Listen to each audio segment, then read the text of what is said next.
ఇది నిజంగా చాలా దురదృష్టకరం.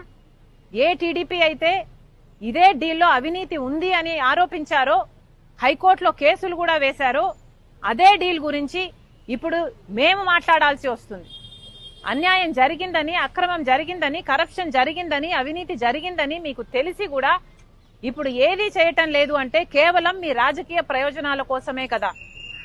జగన్మోహన్ రెడ్డి గారు ఆర్థిక ప్రయోజనాల కోసం ఈ తప్పుడు డీల్ మీద సంతకం పెడితే, చంద్రబాబు గారు ఆయన రాజకీయ ప్రయోజనాల కోసం ఈ తప్పుడు డీల్ ను సమర్థిస్తున్నారు.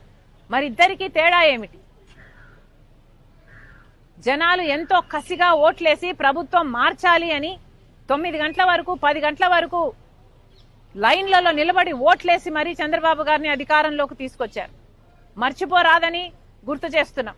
చంద్రబాబు గారు గుర్తుపెట్టుకోండి, ఆంధ్ర రాష్ట్ర ప్రజలు మీకు ఓట్లేస్తే మీరు గెలిచారు.